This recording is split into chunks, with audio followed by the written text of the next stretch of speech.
Hello, good afternoon.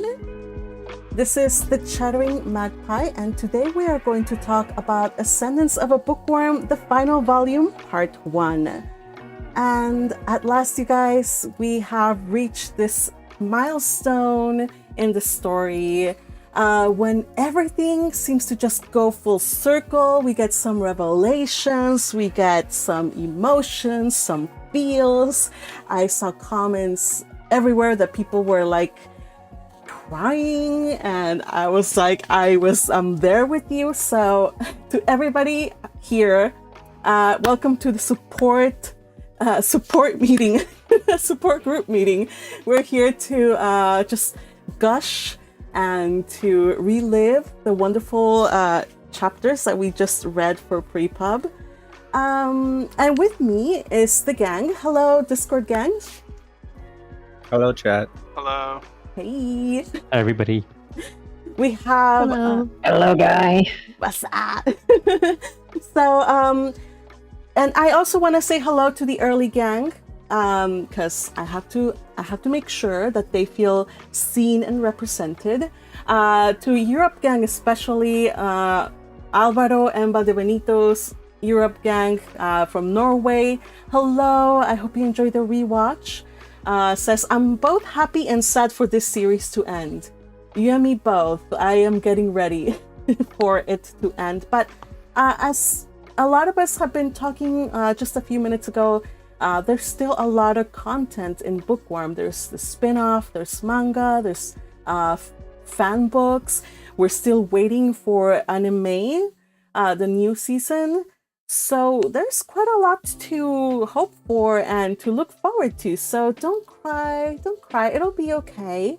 It'll be okay. If you ever feel like your heart is overflowing with feels, may I encourage you and give you the direction of how to direct those feels? For the sake of the fandom, I encourage you to do some content on YouTube. Like, seriously, go on YouTube and talk about this series. Share with people. If you like to write, do some fanfics. If you like to do art, do some fan art. Just keep on contributing, keep on talking up this series. Yeah, so no worries. Who else do we have? Luis Fernando Quiroga Gonzalez says, I will watch the replay. I won't make it on time to be present. I welcome everybody in the chat and Discord and talk about poor Damiel. Well, we'll see about Damiel later on. There was no Damiel here, I guess. But I think this volume we will get a little update on Damiel from what I hear. Let's see. So Akihara pointing out several things that they found that they noticed in the PrePub. So we are going to talk a bit about those things in time. We are going to cover as much as possible, and I don't know if this is a good thing or a bad thing, but I am going to extend the run for this chit chat a little longer, if necessary. An extra hour. We'll see. Depends how deep in the conversation we get. So get ready to talk and to enjoy this chat. And then further on in the comments, you guys are daring me to TC says Magpie is going to be the simpiest simp tonight for sure, and I am going to keep this professional, you guys. I will. You don't want me to get into simpery mode. No. Also want to say hello to Hakon, Eric Ford, Audrey Lascelles, Felix Rios, Nox Flama, Little Crimsy, Druman for Productions, and Fergie, who's also here, Rogelio Diaz, Deviant's Purple Haze, and Hi Remy, and everybody else who's in the chat. Keep on chatting, you guys. Meanwhile, we're going to get started on the discussion. Okay, you guys. How many of you guys here, let's start with this. How many of you in this Discord discussion are web novel readers? I am. Okay, we got Little Purple Butterfly. Yes. We got Okay, so we got several people. Okay, maybe I should ask how many. I think it would be better. How many of you are not web novel readers? Just PrePub. Me. Okay. Me. I'm Me. just PrePub. Okay. So we got two. Either way, I'm not gonna go into web novel spoilers at all. My question that what I want to ask is, between the two chapters, which of the chapters for the web novel readers did you was more like emotional or more like impactful for you? I think the second one. The second one? Okay. Fergie, emails? Yeah, Yeah, the second no. one for sure, especially the last part. Oh, okay. Yeah. Fergie? Yeah, no, I teared up a little bit at the end of the last part, but I'm a softie. Nice. So My only thought was everyone needs a hug. everyone needs a hug. Yes. So I think I may be the only web novel reader that the first chapter for me was kind of like the most interesting, because okay, you guys, I had already read I read the web novel chapters titled Memories 1, 2, and 3 in the web novel like so many times. So it was impactful and I loved it because I got to see like nuances that we had missed on that I had missed during the Deep L read. But the first chapter, you guys, it was a Ferdinand point of view, and I knew it was a Ferdinand point of view. And at first, I will be honest, you guys, when this chapter started, I was like, it's just a retelling. Like, why? It's like, you know, those anime shows that they devote a single episode to just retelling you what happened in the previous 12 episodes. I was like, not this. Am I the only one that felt this way? Probably. I initially felt that way. Okay. Thank you for validating me. But as I started to continue to read, I was like, yo, no, this is not just like a rehashing the events. We got a lot of information from Ferdinand's POV that was very valuable. So let's just first start with the healing ritual, Ferdinand's insight. So we get that Rozemyne has noble-like behavior that is she's really good at hiding her suffering, and this actually makes him feel worried. And to tell you makes him feel worried. What else did you guys remember from this particular part where he's like reflecting on Rozemyne's condition at that time? A lot of guilt. Mm-hmm. A lot of guilt. Anybody else? Well, for me, Okay, emails and then Nightwalker. Okay, so yeah, for me, when I read the first part of this chapter with Ferdy, I remember how all the nobles circled Rozemyne, tried asking her to be much more like a noble. Mm-hmm. It's like, yeah, your wish has been granted. Thank you. That's what I felt like. What Rozemyne is right now, when her memory was gone. You know, the noble facade is no longer a facade. It's her noble attitude that's already basically up front and center, because the core memories were gone. Right. Nightwalker? I also feel like theirs was a lot of alluding to, so she did not have like a great week before, so she was barely standing before all that happened, and now that he sort of also understands like how bad things are for her, and knowing how she probably responded before, and it's not showing, he's probably even more worried because of that. Yeah. There are a few choice lines interspersed throughout the chapter, but I just condensed them here. So he says, now that she no longer remembered her lower city family, her love for her family and excitement for the future seemed to have faded.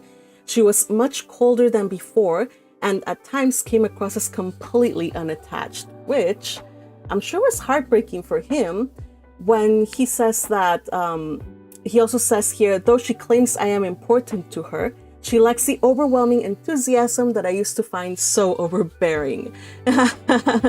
So you don't know what you lost till it's gone, right? And it's one of those occasions where Ferdinand, like Audrey tells us in the chat, he was feeling really uneasy because that's not the Rozemyne that he knows. Here is a line, and I don't know, what did he say about dreams and gods? Do you guys remember what he said about that? About their dreams? Well, it says, I will not allow the gods to toy with our lives and end our dreams before they can come true. I don't know, you guys, I just love that line because it just means that he now has a dream and something to live for. Not just her, but they also have like a future that they are planning for.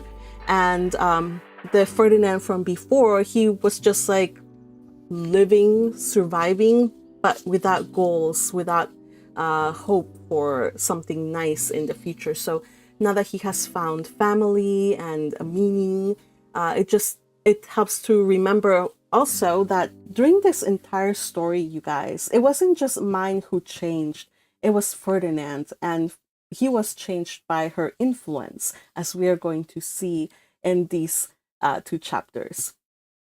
Okay, so let's talk about the conversation with Mestionora. Anything jumped out at you guys from this little flashback that he had? That she was reticent to tell him how to get the memories for commoners back. Mm-hmm. So she had explained that using mana was one of interacting with mana was one of the ways to have memories of other important people brought back to her. But I feel because of her reticence to tell Ferdinand how to get back memories of commoners, that it might involve interacting with their mana in a way that she would find disdainful. Yeah. And this whole talk about mana, and we also get some insight about Ferdinand, because what is it? Let's see. Maybe I should probably talk about that later. But what else do we remember about the interaction with Mestionora?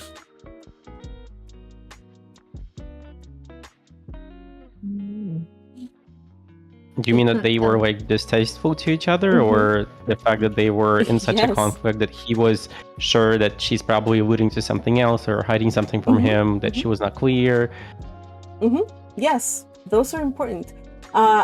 When we get back to the conversation with Mestionora, it says he is utterly disgusted by not just Mestionora and the gods, but at some point he says he almost wanted to spit at her just in anger. Poor Ferdinand, he just feels like he's so used to always having to have, like, he knows a lot, he's very competent, there's pretty much every problem around, he knows a solution. He either fight it with deal with it with might, or with your brain. But at this point, this is beyond his capabilities to deal with, but he has to almost like kind of come to a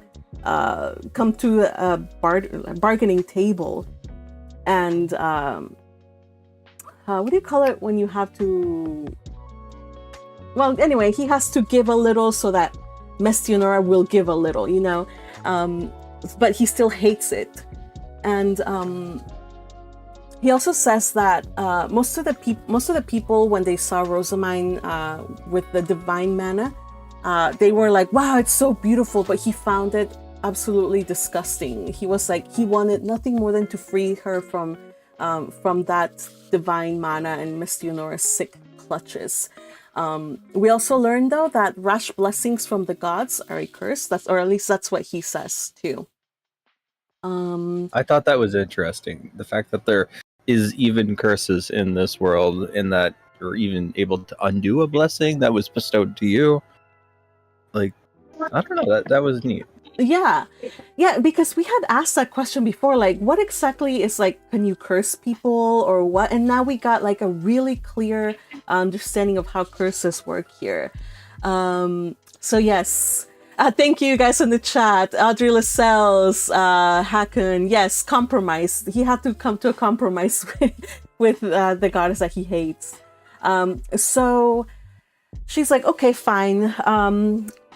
Here's how you do it. You drain the mana and you re-dye her.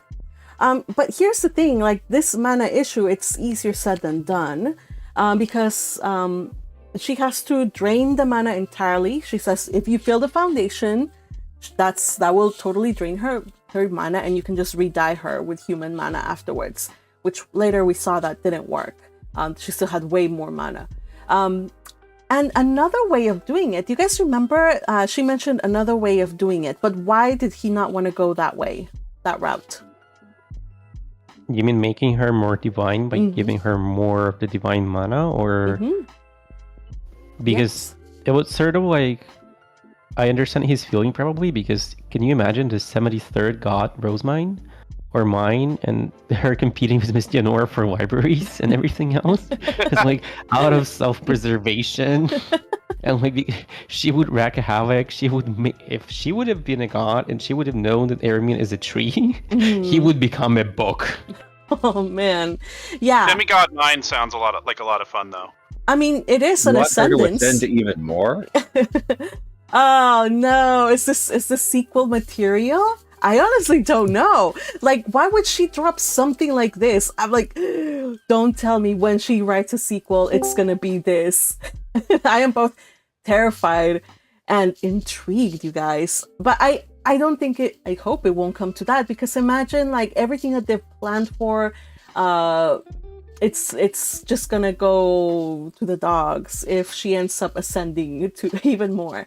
But yeah, that was another option. She could be made to be compatible with the power within her, but while that would ease her pain, she would cease to be immortal.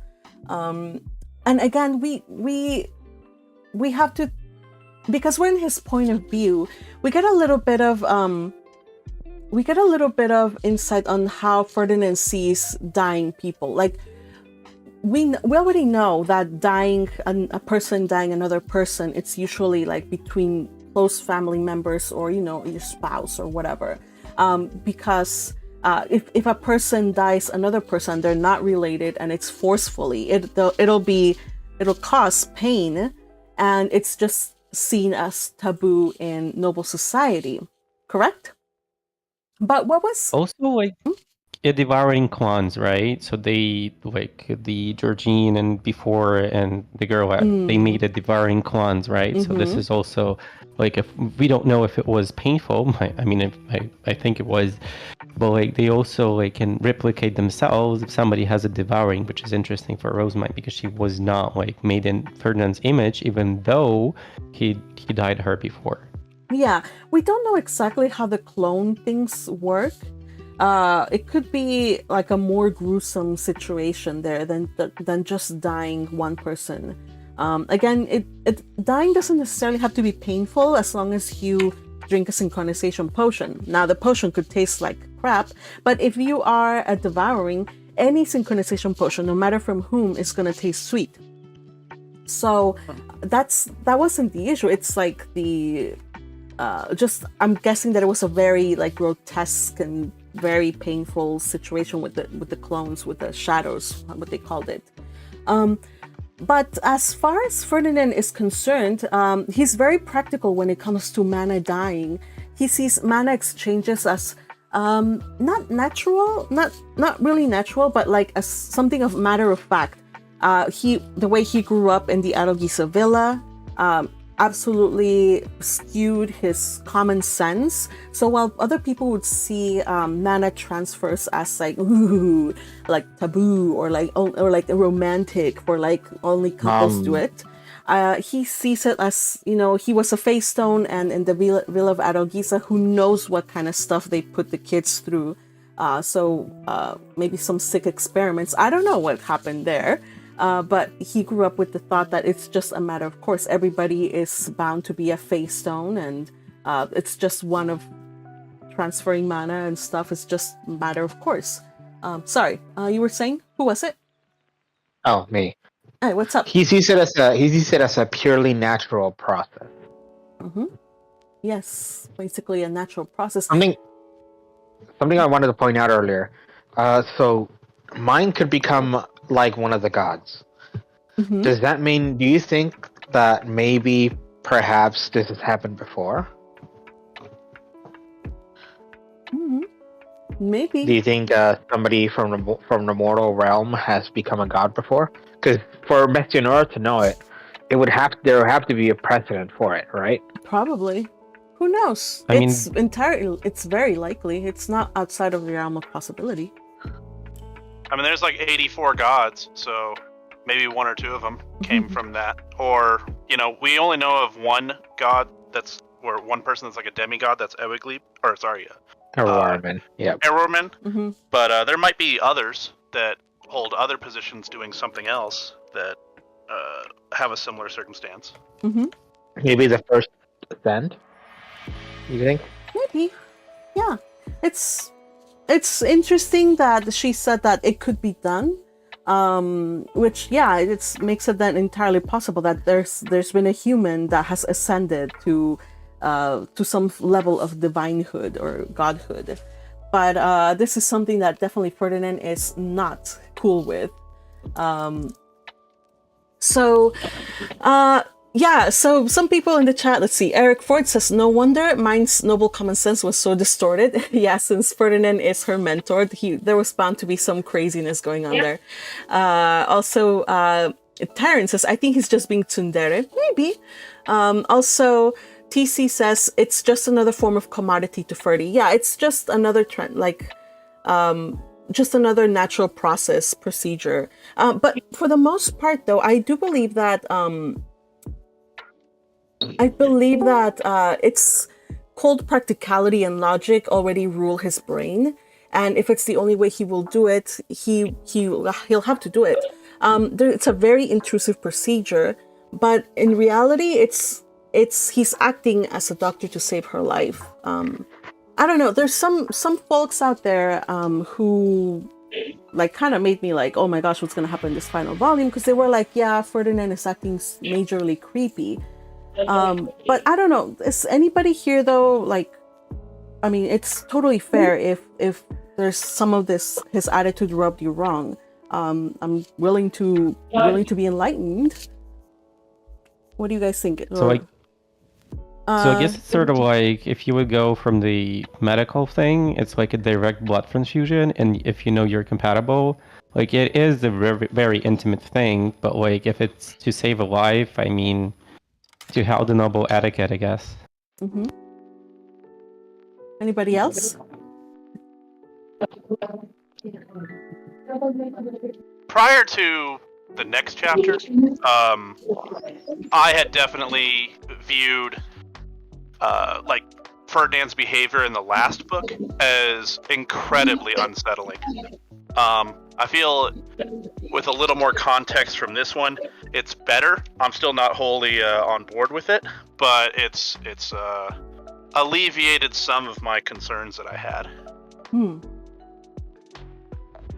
Yeah, and I get it. It's to some extent it's kind of hard. Well, it is to jump from your mentor figure to now it's your fiance. So yeah, it's totally valid, you guys. So we will continue to read some of the stuff. There's still plenty of chapters that I think will also kind of help towards this kind of settle into this relationship, I think. Okay, emails, I'm gonna have to mute you, darling. I'm muting you, sorry, darling. So let's see what else. Anybody else have any thoughts about this? I do have a question. Ferdinand brought up I'm not gonna say the name right, but Mestionora's father wanting to kill her. Was that always said, or is that something just Ferdinand said? I think it's like part of the lore. And yeah, they've mentioned it a number of times. Mm-hmm. Okay, maybe it's something I just didn't pick up. Mm-hmm. Yeah, right. it's Which part of the PrePub are we talking about? For what? Oh, right Which now. part right now? We are right now at Ferdinand's practicality with mana dying. That's bullet point number 3. We're still on the first chapter. Yes. The Ferdinand Got it. POV. Yeah. I just joined a few minutes ago, so. Well, welcome, you monkey man. And by the way, guys, if you are wondering what I'm talking about, I did put like little bullet points here. We are going down the list. We will cover the PrePub in as much detail as we want to talk about. So, yes, let's continue on. So, another thing that we wanna let's see. Oh, so we go back. We exit the flashback with Ferdinand, and then we're back in the foundation hall or whatever. So as Rozemyne becomes unconscious in the foundation hall, and Ferdinand works to prevent her mana clumps by channeling in mana. And you know, it's unfortunate that being drained of mana is so painful, and he's really hesitant, but it's the only way that they can do. Remember, she can't eat, so she's experiencing hunger, but she wasn't able to eat because of her condition, and she's super tired. Her stamina is like, whoa, really bad. So it's really urgent that they figure all this out and that he puts her back to normal. So anything else before we move on to the next point? So I found this when Ferdinand was saying out loud, Rozemyne has prayed to the gods more than anyone else. She of all people deserves to live. Mm-hmm. If you must curse someone, then curse me instead. It bothers me how much, like, from our previous point we had, that maybe there was someone who might have ascended to godhood, but like, if a human had ever ascended to godhood, it boggles me how little the gods care about the humans, even the ones that are going to save this world. Mm-hmm. You know, like, and save them. Mm-hmm. You know, that Rozemyne is the first person to come to them, you know, in generations through the proper means, and also like, you know, the first person to have the divine blessings of half of them, basically. Mm-hmm. And yet they don't care about her, you know, and mm-hmm. that troubles me immensely. Yes, it is troubling. And it is confirmed by Kazuki Sensei, who they asked her like, oh, so does Mestionora favor Rozemyne, like, especially because she's so special and she looks like her? And she's like, no, she's just another human being. Like, they kind of they take a very like distant approach to the creatures. In some ways it's good that all the people are equal in their eyes, but with how incredibly different she is than all of them, and how she's going to save them not caring about her, it bothers me. Mm. Yeah, in the same vein, yeah, they're all equally worthless in their eyes. Oh, so it's kind of crazy in that sense. I mean, I'm not. Why are you booing me? I'm right. I didn't boo. I didn't boo. It's just ouch.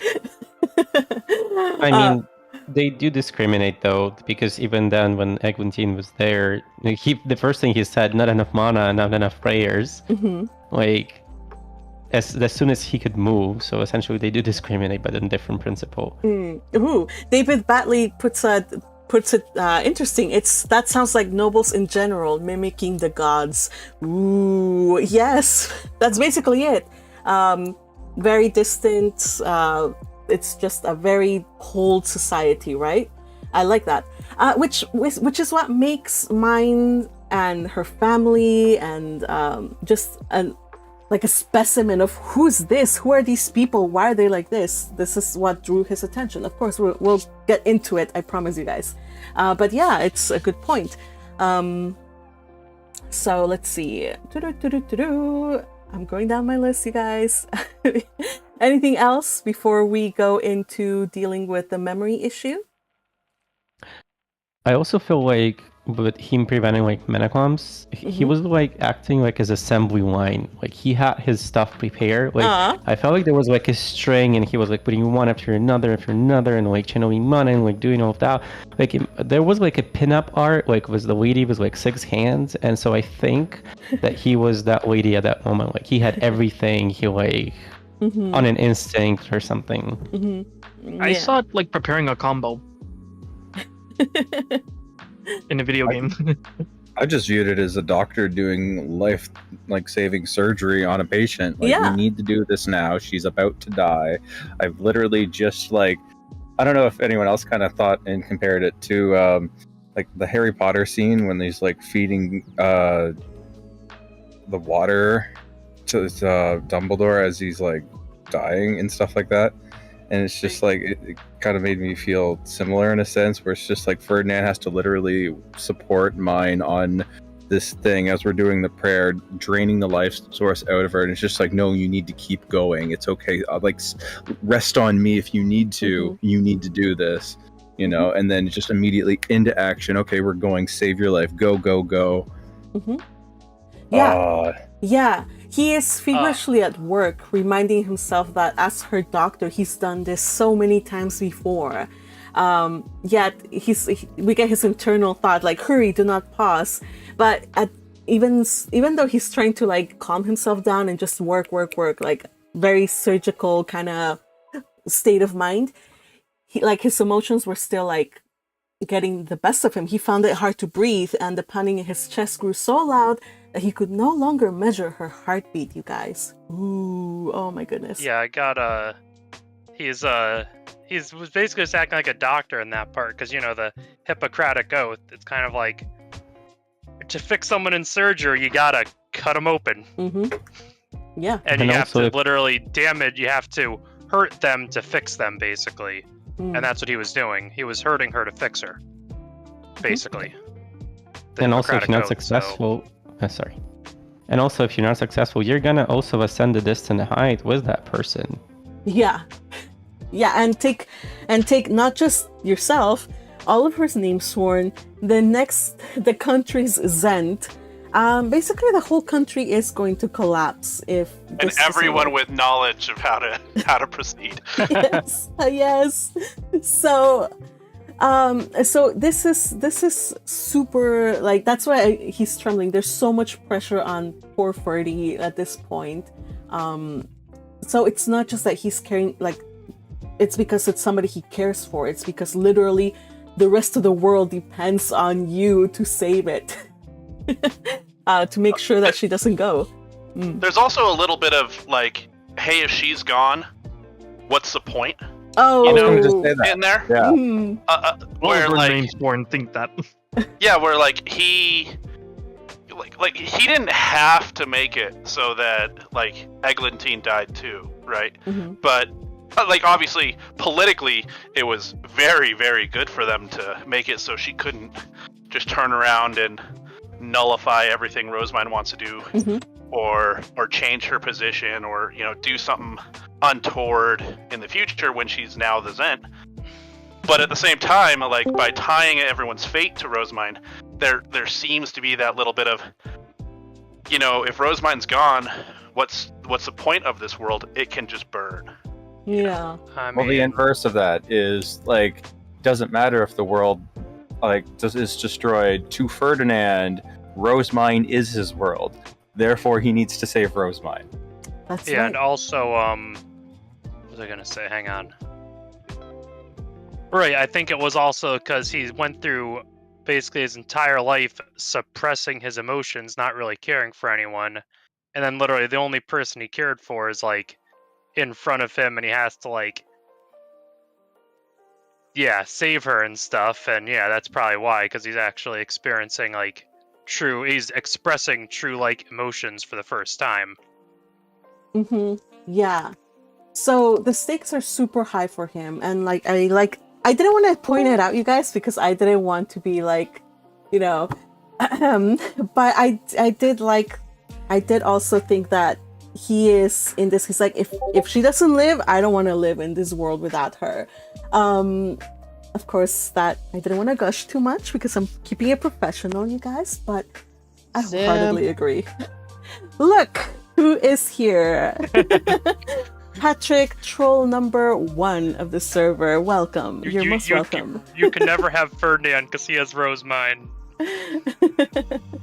By the way, Patrick, thank you for your support for the super chat, and I see you just woke up, so good on you for being here, even though it's late. I can't believe I slept. How could you? How could you? So, all right. So, anything else? We move on. Hold on. I have so many windows open, you guys. So, Rozemyne is clearly struggling to hang in there, and he instinctively reaches for the rejuvenation potion, but she stops him, knowing that she needs to be entirely drained, because again, if she takes a rejuvenation potion at that time, it could just return with divine mana, and that would be even worse. So her cold logic again is at play.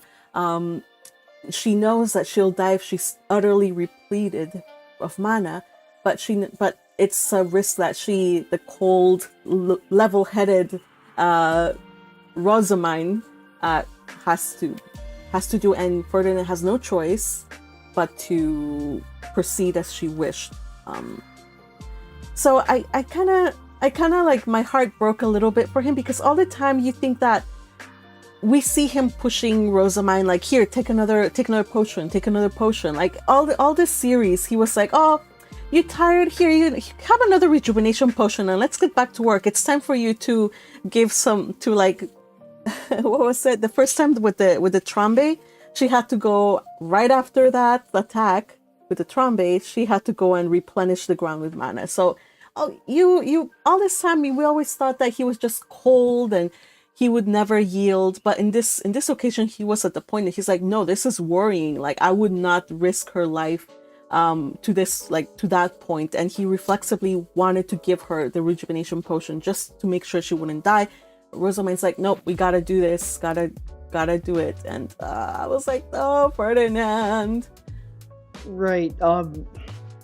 Ferdinand is the kind of guy who keeps his emotions very well hidden, and he doesn't want the world to know anything. But when you finally get deep under the surface, you find out dude's a total softie. He loves you. He cares. And he wants the best for you. Even if at the time he's being a total jerk about it. Being very, very cool at times. But yeah, seeing his point of view, his anguish, his worry, it's so refreshing, and I am here for it. I want more of this. You know who else gets to see Ferdinand's point of view? Who? Rozemyne. Oh yes. Don't rush me. Don't rush me. We are gonna get there. We are gonna get there. Remember, we are going down the list. Remember, it's on voice chat. Do not wanna don't wanna rush us ahead. Just want to make sure that everything is that we go in order. Yeah. I just want to say I love that burn Ferdinand gave us. Like, oh no, she's not being stupid. That means she's dying. yeah, she's going through something. Okay, I completely missed that point. I get that now.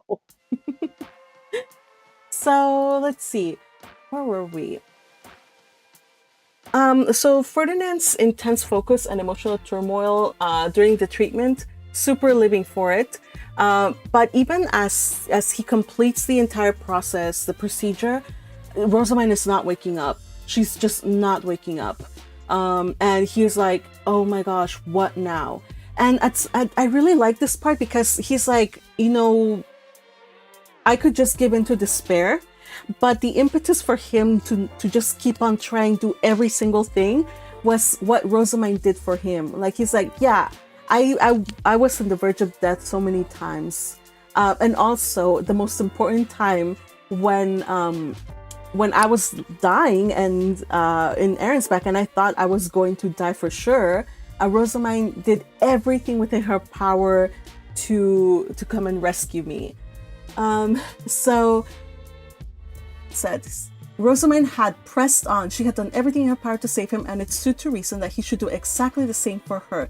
He would resort to anything, and even dubious records from ancient, untrustworthy sources to wake her up again. Ooh, dubious, untrustworthy resources.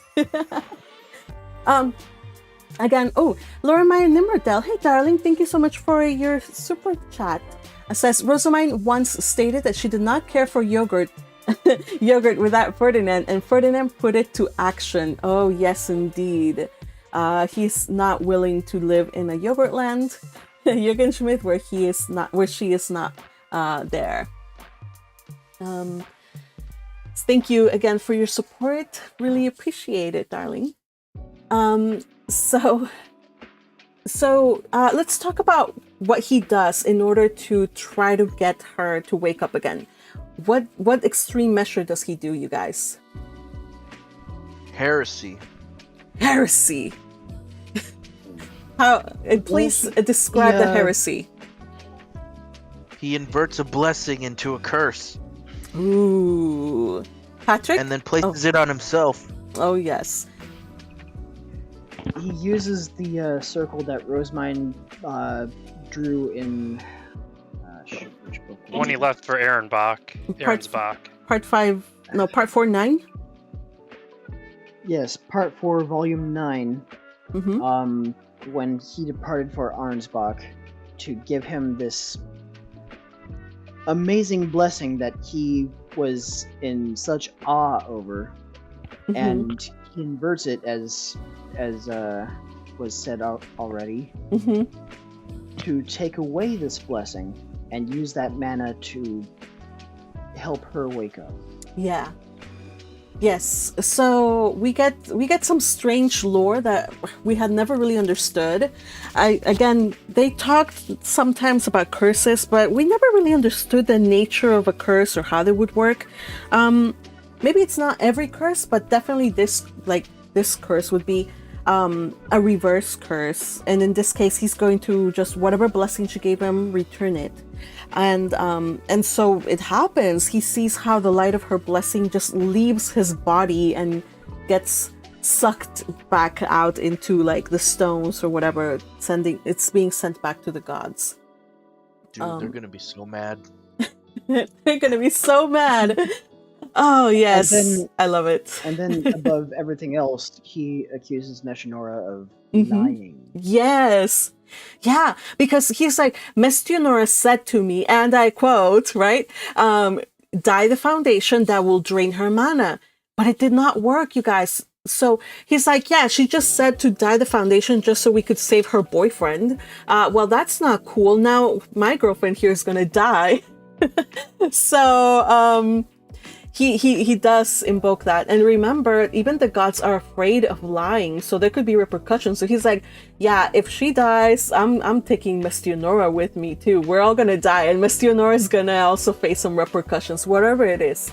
Heresy. Crusher. Heresy indeed. That justifies Ferdinand poisoning Eroman. He's going Draeger to the highest court. Oh dang. Yeah. So I guess you could say the Supreme Court. Stop it. Yes, the Supreme Court, right? And especially because the Goddess of Light, she is basically the deity preceding legal transactions and promises and stuff like that. So you break an oath, it's with the Supreme Couple, and you have to deal with them. So watch out, Mestionora, watch out. Mestionora is dealing with Grandma. She is indeed. She may be the favorite, but even she cannot escape consequences. And do you think she lied on purpose, or do you think it was something like she just didn't know? As in, this has never happened before, so it's as somebody who has godly mana, she can dye the foundation and put her godly mana into it. And that should purge it from her, but because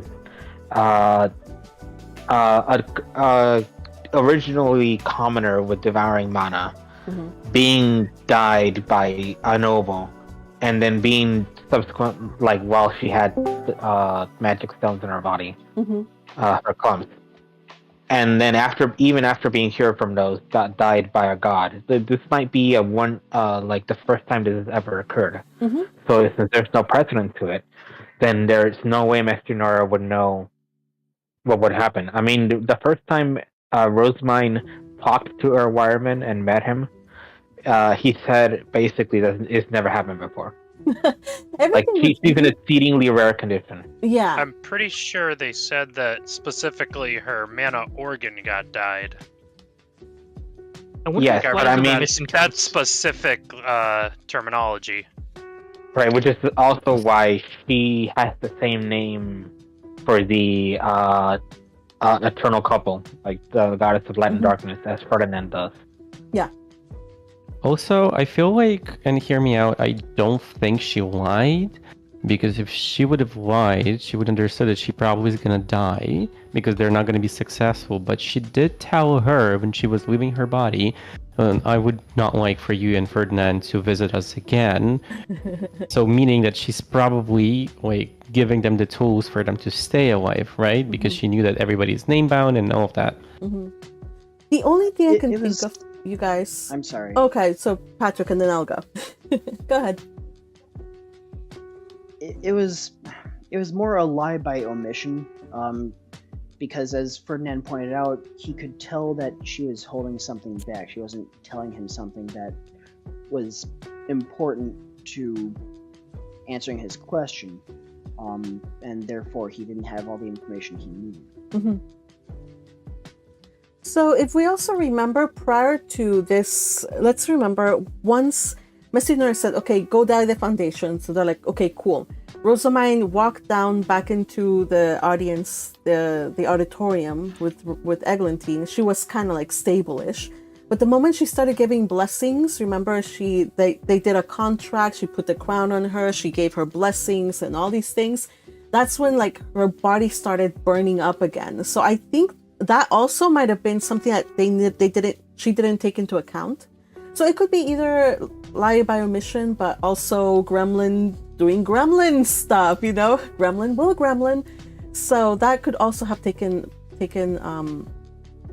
been part of what happened there too. There was a lot of variables that were unfortunately not accounted for in this situation. It's very unique. It might have happened before, but it's no situation is the same, I believe. So either way, Ferdinand is taking it very personally that she said that it would be okay, or that would solve the problem, and it didn't. So he goes and he says, okay, gods, she lied to me.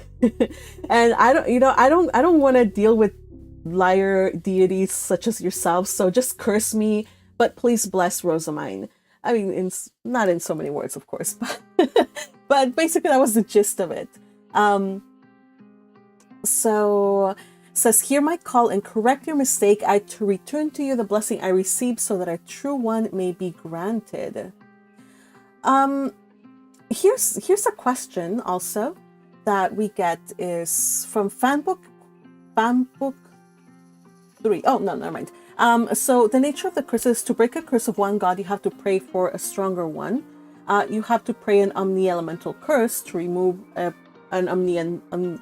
you have to use an omni-elemental blessing to remove a quote-unquote curse given by like all the gods. So since he doesn't know what gods were behind it, he's like, the only thing I can give you is what she gave me, which was that beautiful, breathtaking blessing she gave me. So he gives it up. So it's one of the few instances where I see that he's praying from the bottom of his heart. And it's moving, and it's sad that it's that kind of angry prayer. There's spite in it, there's desperation in it, there's anguish in it, and it's very human, and it's very rare to see Ferdinand being reduced to that, like just a creature of emotion and do something like that. So it says that the blessing lights moved from his body into the various face stones above the foundation, causing them to shine, and then the rainbow light of the return blessing drifted through the air, continued within the ivory walls of the foundation, and was slowly absorbed. Only then the last of the light had vanished did it rain down anew, returning entirely to Rozemyne. But you guys, the way that it returned is a faint yellow glow that was basically the blessing that she gave out in part 2. But of course, at this time, Ferdinand was not noticing it because he was already synchronizing in her mind. Anything about this part, about Ferdinand's despair, his resolve, and returning Rozemyne's blessing? You know, for a goddess of wisdom, she sure seems to be making a lot of unwise decisions. You know, making an enemy out of Ferdinand. Well, I mean, to be fair, the goddess of wisdom, she has knowledge from the mortal realm, yes, but only of the people who have died and who had enough mana to add to her book of wisdom. That's all the information either she knows or all the gods know of humanity to begin with. So, since he hasn't died yet, they don't have his perspective or his knowledge about the world, or of anybody who's met him. Right. Anybody else? I also feel I'd like to. Oh, hold on a sec. First, Nightwalker, and then emails. So I feel like when he began like the synchronization thing, it was very much like a Twilight thing when Bella was like, okay, finally I will let you in on a secret, and like she dispersed her like canceling power, and so she let him in, and so he is like Bella finally letting her in and showing like the beginning of everything essentially for him. Yeah. And I believe that this is his ultimate sacrifice, like actually in noble society, actually showing how he felt in the perspective from him. Emails.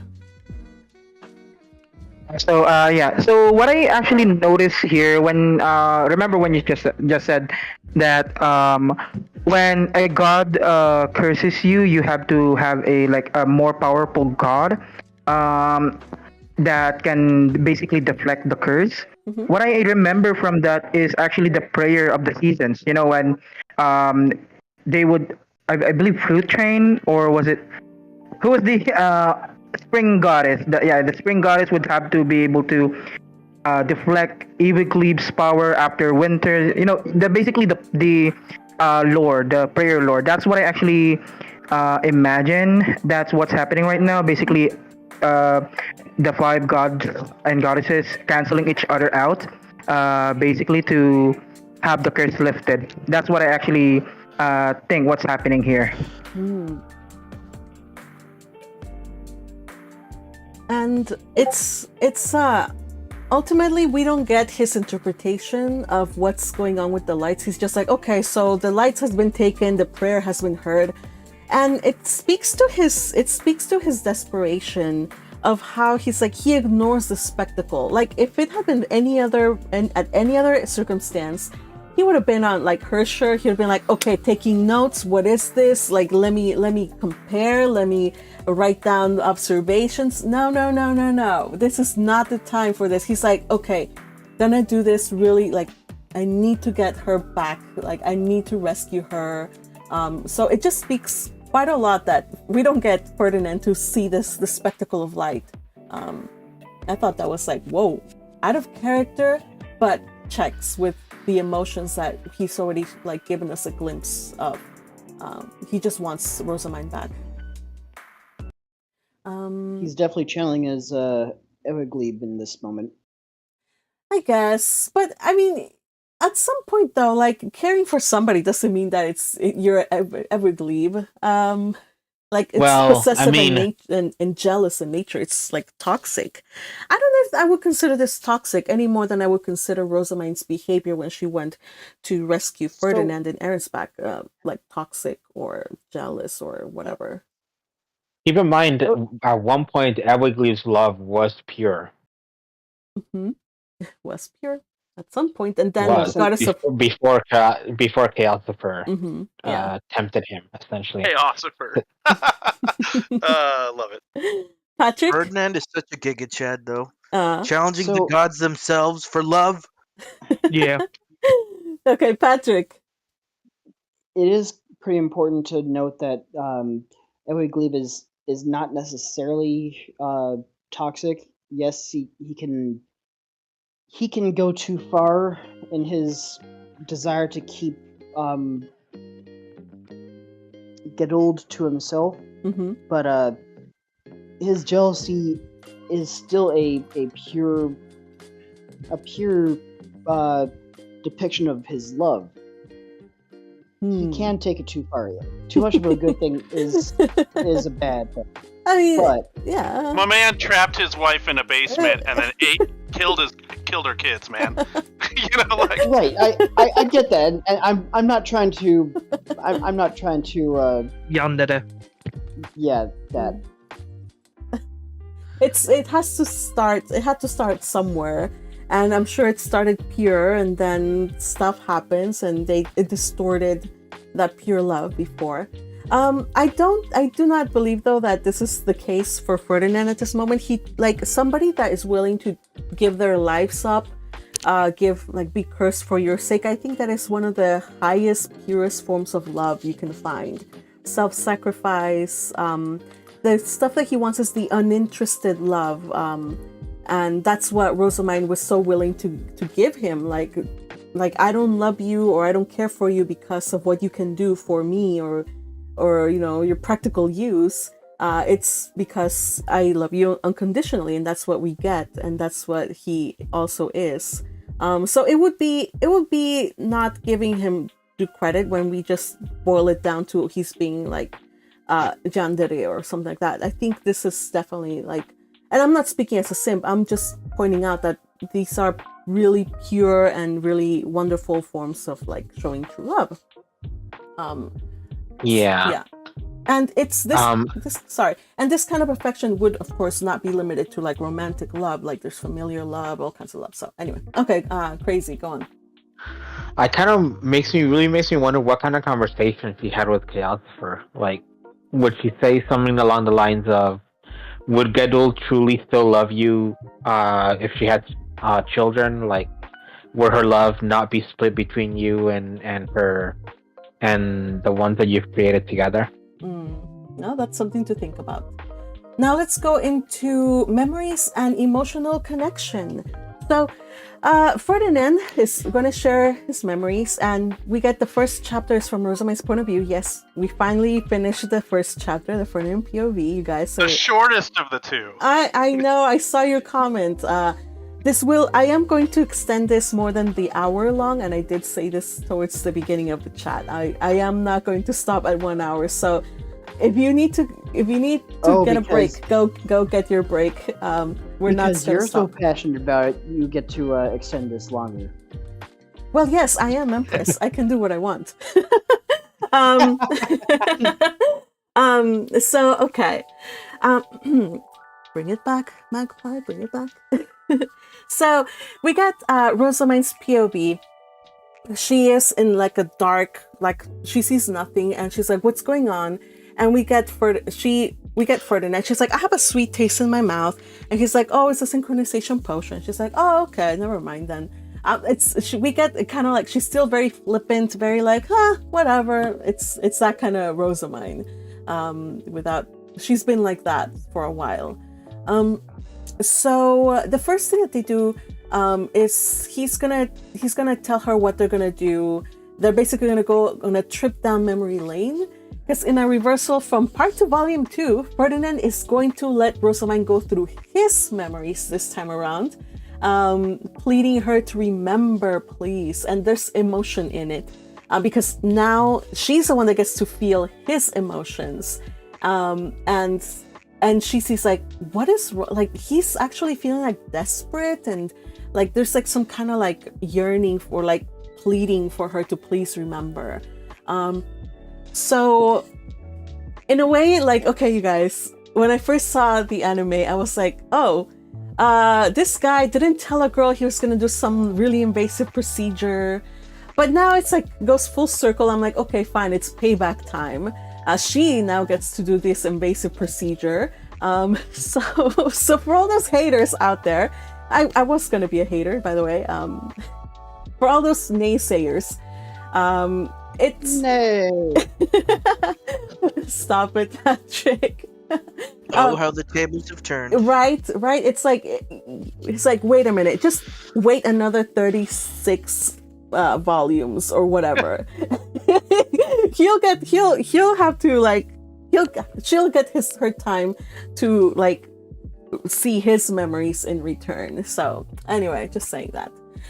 So the first memory, you guys remember what it was that she saw? Oh, and before we go to memories, what was her reaction to being able to see Ferdinand's memories and emotions? What did she think? She immediately started wanting him to show her stuff that he was like, no, that's not what we're doing here. Well, She's like, I'm tall. You were so much taller, and I was that tiny. Mm-hmm. Yeah. Are you not worried about stepping on me? Mm-hmm. Yeah. And memory 1 was confrontation at the temple. The purpose, of course, was to have her see her mom and dad and the extent of their love for her. But again, the first thing she zeroes in, she doesn't really care about the people with her. She's like, oh yeah, I was so short. Did you ever worry about accidentally stepping on me? But again, she sees her parents. She's absolutely indifferent to them. She's like, okay, if you say so, those are my parents. I trust you, but I don't feel anything. However, she is like, her attention is caught by what's going on in front of her. She is shocked that these commoner parents are not abandoning her and are defying an order from Bezawanst. And we get Ferdinand's POV. Like, what are his thoughts from here? Like, what was Ferdinand's reactions during this time, you guys? Such longing and jealousy, I guess you could say, because he never had that kind of love from his parents. Yeah. And Rozemyne gets a glimpse of it too. Mm-hmm. He felt regret and shame for having to split her family apart. Yeah. No, so that was like in the last memory though. But yeah, he does come to feel that eventually. Yeah. He explains to Rozemyne that her father's determination to protect her in a seemingly dire situation, where he was gonna die, informed why Rozemyne was so gung-ho to save him when he was in Arensback. Is that they're one and the same in how they would protect those that they care for. Yeah. And it seemed even Rozemyne was in agreement with the noble perspective on this. Oh yeah. This was a no-win situation. There was no way that they could have gotten away without being executed. Why did they fight? Yeah. And also, he's no regard for their self is like, this proves that you are his daughter. Yeah, so he's like, I can see what inspired you to keep fighting for me, even when everyone else told you to give up, to charge into Arensback with the Knights of Dunkelfelger at your heels. I was like, oh! Yeah, that's how he saw it. Like, in his the way he sees her, it's like she's like this, like, oh my gosh, like somebody from like an epic movie, just like Wonder Woman with like a whole bunch of like knights at her disposal, like this hero. And so that's how he sees her, like this amazing figure who came to save him. So I'm like, yo, yeah, that's absolutely awesome. I would also fall for somebody like that. If they came to my rescue like that. Now I'm imagining Rozemyne gearing up like Arnold and Commando, like like going to her hidden room and just like putting on like all these like face stone tools, a montage, right? And traps and like now I just can't think of the whole rescue Ferdinand segment, just saying, I need a hero playing. Yes. Just full on Shrek. But this time it's gonna be, yeah, and you guys remember when I did the countdown, I did the I need a hero, and it was Ferdinand, of course. But in a way, the roles are reversed now. As time went on, the roles are reversed. She became like the one ready to rescue him. So yeah, they're MFEO, made for each other. Sorry. So he saw Gunther's actions as a profound act of compassion. He was shocked, but also deeply approved of his actions. His voice when he talked to Rozemyne was tinged with envy and nostalgia. And he's like, yep, your lack of self-preservation comes from your father. She's like, wow, like these people. There's actually people that would go so far for their children's sake. And this question that she asked triggered a memory in Ferdinand, where Ferdinand's memory accidentally is interposed at this point. Do you guys remember what she saw and in this particular situation? She saw the old Ehrenfest and Veronica, and how their treatment of Ferdinand was completely reversed from Gunther and Effa, and how they fought to defend her. Crazy? Yeah, basically, the old Ehrenfest said that he was a trial of Glulitat from Mestionora. Yeah, or something like that. No Mestionora, Glulitat. They got us in time. Yeah. So I thought that was Veronica who said that. No, he said old Ob said it's the goddess of time's guidance, and then the other woman said that I guess everybody must have a trial from Glulitat. Now I do want to point you in the right direction. It wasn't Veronica, it was Ermenhild. Ermenhild is Ferdinand's aunt, so the old Ob Ehrenfest's half-sister. She was appointed as his guardian and would have accepted him as her baptismal son after becoming Ob Ehrenfest's second wife, but she died before either the marriage or Ferdinand's baptism could take place. So that's the person that he saw. It wasn't Veronica. I wonder how she died, Veronica. Gee, I wonder how that happened. Yeah. Just an accident, probably. Talking about toxic people. Yeah. And actually, you guys, from Ermenhild, he inherited the estate. That used to be Ermenhild's estate, kinda. And a lot of the books were also from Ermenhild. So it's a person we don't see at all, but from what we can tell, she seemed to be a nice lady and stuff. But unfortunately, she met her demise much too early. Veronica ruins people's lives. Anyway, so Ferdinand's like, yeah, okay, be careful. Let's go back to this memory. So they return to the first memory, and Mine sees herself crushing Bezewanst. And at the words of mom and dad, because Mine at that point is like, how dare you hurt my mom and dad? And at hearing those words, Rozemyne feels like a wave of nostalgia that made her chest ache. But the memories are still distant. And, she says, at this point, I can empathize much more with Ferdinand's feelings. At that point, he was feeling moved to see her fight for her family, but he was also anxious that she would be committing a grave and unpardonable crime. Yeah, so, honestly, you guys, I feel like this is kind of like Rozemyne was super eager, mostly to see his memories. She was excited to get under the mask, to get to understand the emotions that he always kept hidden. And boy, is she getting a lot of information about Ferdinand that she would have never learned otherwise. So after this, Ferdinand shows her another memory. Do you guys remember? Oh, I'll just go. Lutz's family and the meeting at the temple. So before we go into this meeting, though, anything else from the first memory?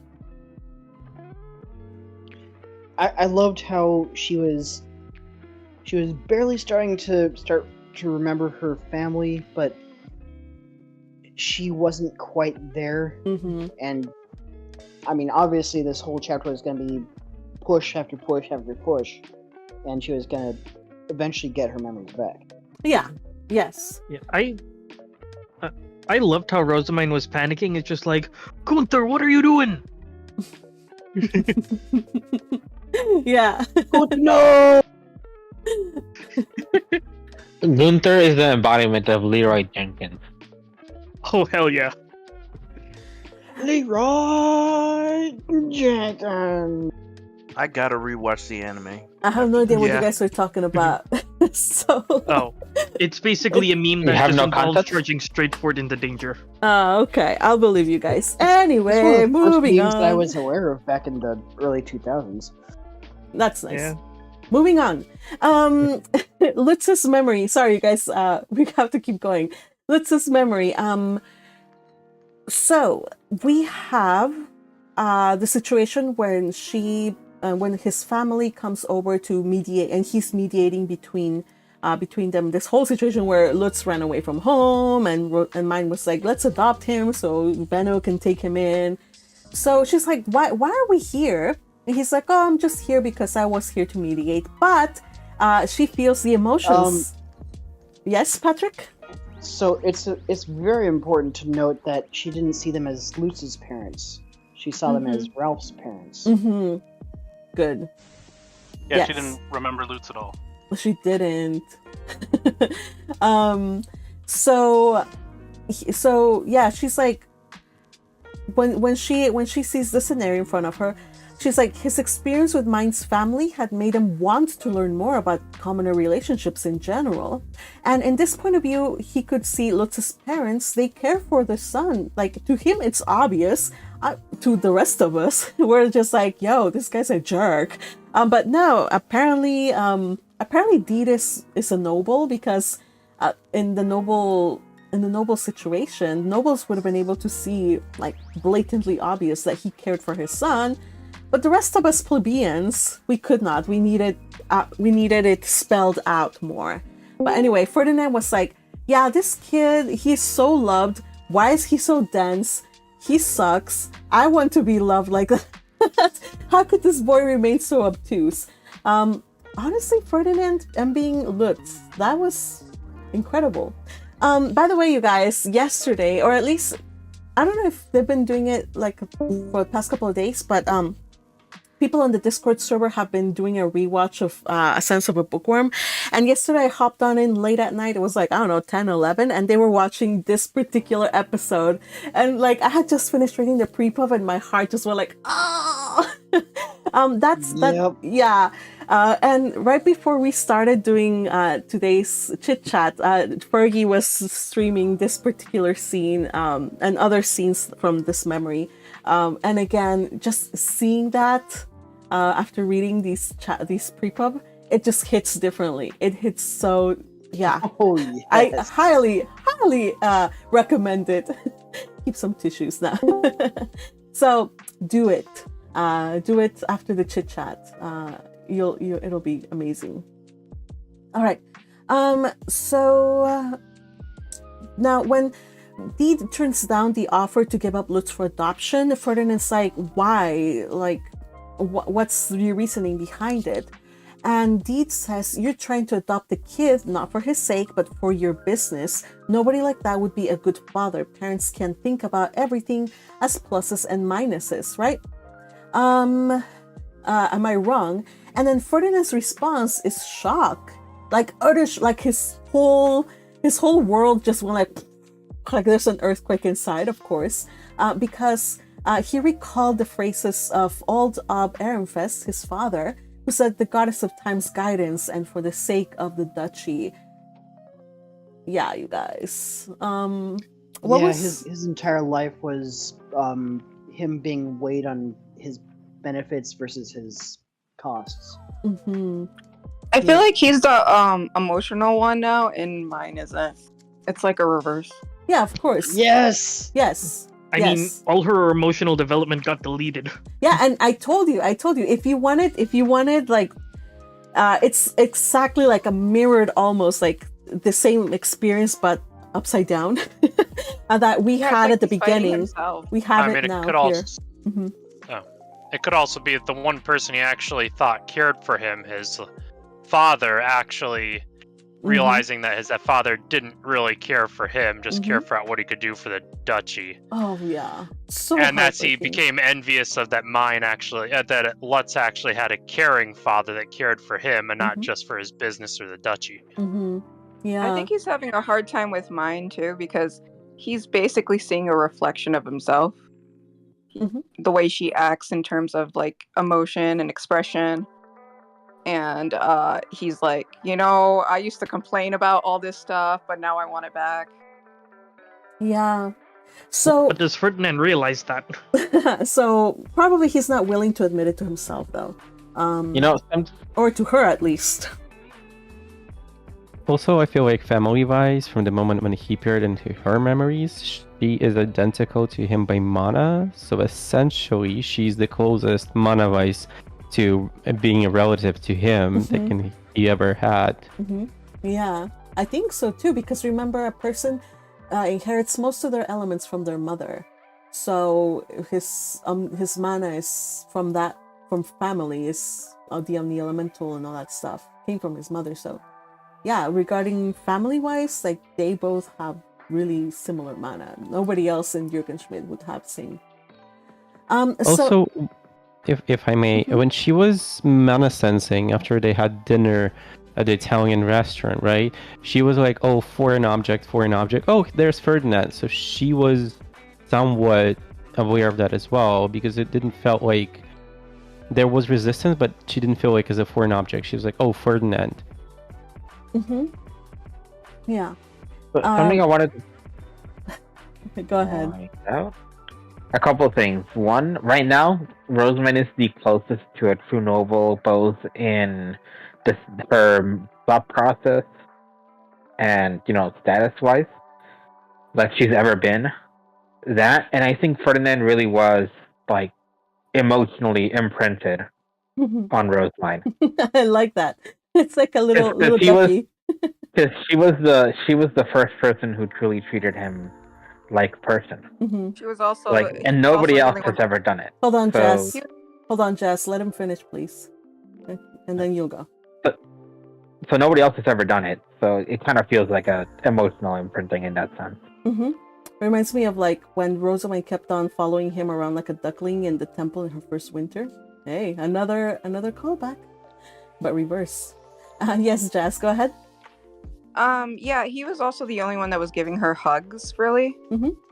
After her parents left, and she didn't have Lutz to give hugs to, so he's the one that actually would cave in and let her hug him. True. It was also really funny, her seeing herself really small. She's like, I was that small. Yeah. So he begins to wonder in his mind, I wonder what I would need to do for, and of course this is broken, like we don't get to hear the rest of the conversation, when he sees that Rozemyne is genuinely happy for Lutz, and she cares that much for him to the point that she was crying in happiness once like he was able to sort out his issues with his family.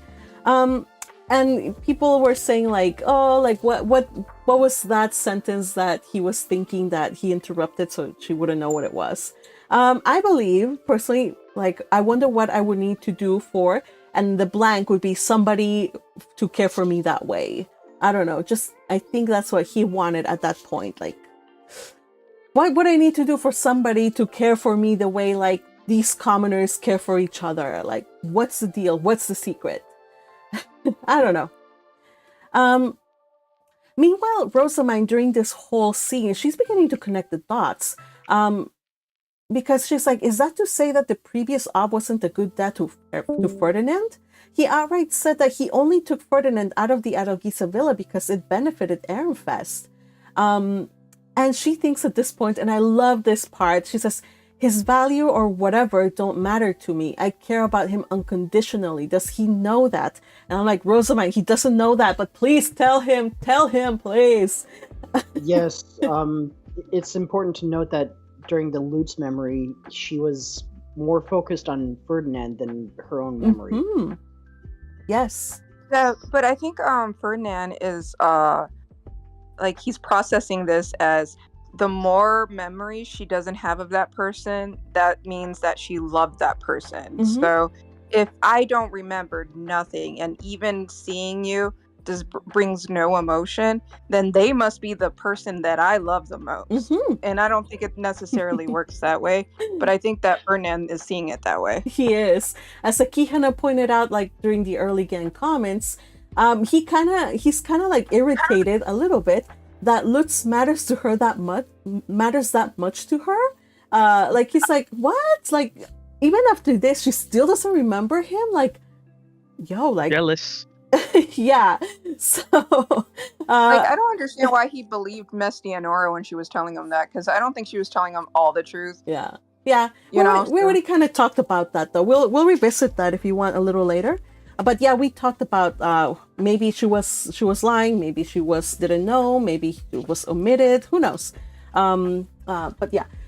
So let's go into the next memory, and he takes her to the dream world. Now, before that, do we want to talk anything more about the Lutz memory? Before we move on.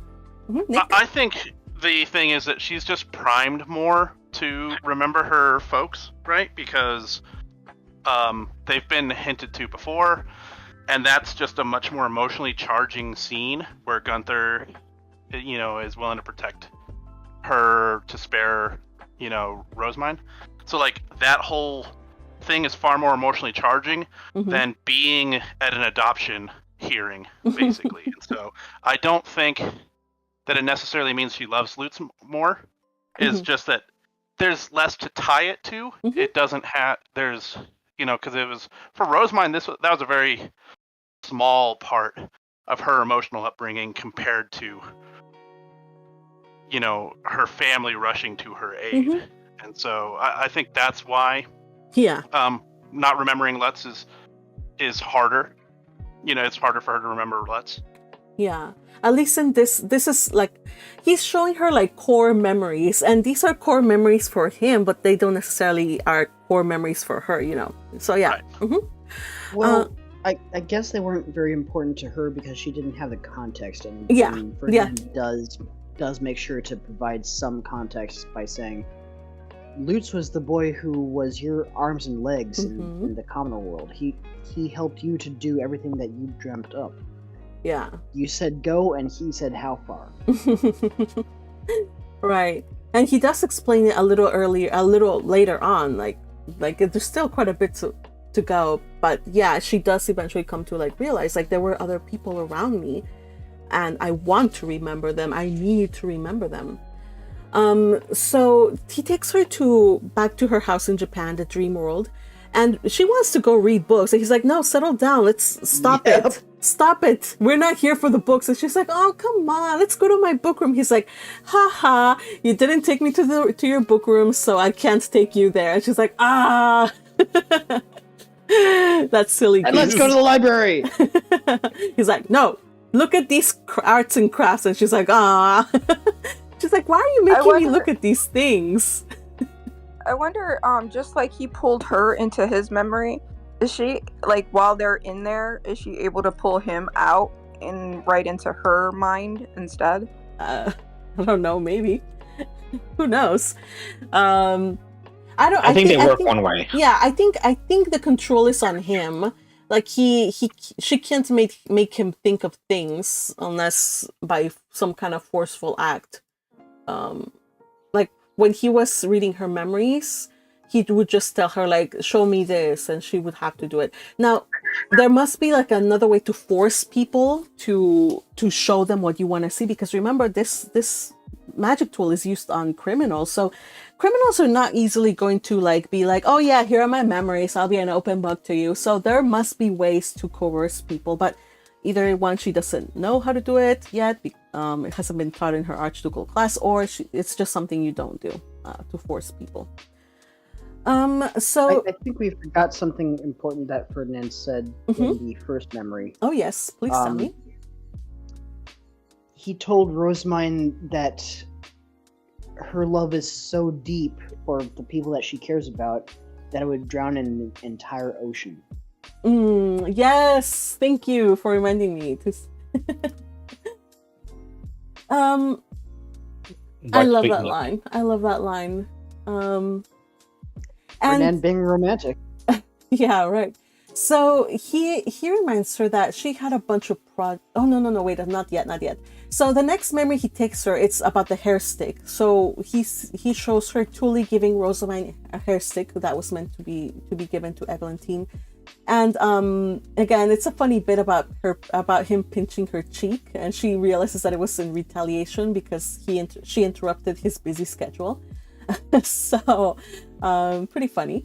But with Thule, she sees the love that Thule had for Rozemyne, and it was the same kind of love and compassion she'd seen from her supposed parents. And Rozemyne remembers that warmth and is moved at that moment, and she's like, wow, like this is something that should be treasured.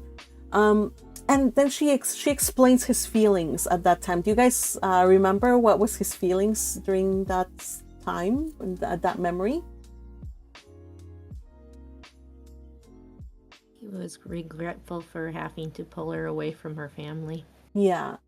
It pulled at his heartstrings to see Rozemyne keep trying to reach out to her loved ones. Remember, she was not able to call them family anymore, but they still clung at every single little thread of connection that they could have. So to see Rozemyne and to see her family do everything they could to close the distance between them, he was just overwhelmed with regret at having torn such a loving family. And also because he was also filled with regret because at this time she had recently just woken up from the jury, and he also felt really guilty about the fact that he didn't keep her safe, and that she had ended up poisoned. So yeah, as Sakihana says, he was envious and guilty. I think that's kind of like a running thread for every memory, but each memory kind of gives us a little bit clearer insight as to why guilty or why envious. In this case, seeing how she clings to whatever way she could to continue to be the connection, that's what he really found very enviable, even when they were separated. Yeah. So the next Patrick, sorry. I loved how throughout all these memories you could see that Ferdinand he did find Rozemyne very intriguing, and he thought, what a interesting way of life, and I'm very envious of how they live. But you also note that while he was still living in Ehrenfest, sure, he found her interesting, and he was jealous of her, but he found her very much annoying. It wasn't until he left for Arnsbach that he started to change in his viewpoint of Rozemyne. Yeah, and I think also when it was in Arnsbach, I think it just makes us think that he truly, really valued just how Rozemyne was the only one that tried to keep in touch. She was like, you will write me letters, you will accept these foods, you will take this face stone thing to protect you. I will send you the tools and papers and ingredients, and I will bargain with royalty if necessary to keep you safe. Like all of these things, it was her way of clinging on to their connection. And now that we are on the other side, from his point of view, we see that those kind of things really meant so much. There's a line later on that says when I told him that he was like family, like it must have meant something incredible for him, because like it was something like that he had longed for, like that kind of connection. And to think that just a few, like in the previous volume, she's like, yeah, I guess we're like family, I guess, whatever. She had totally like knocked all of that meaning away, and it had been like something that would break your heart for him, who had always wanted that kind of connection. So yes. So anything more before we continue to the next memory? Yeah, I find it hard to believe that the Lord of Evil feels such feelings. What? Really? He is The Lord of Evil has feelings? He is a multi-dimensional character, okay? I mean, he's killed people. So? He's killed people. So? Or have other people.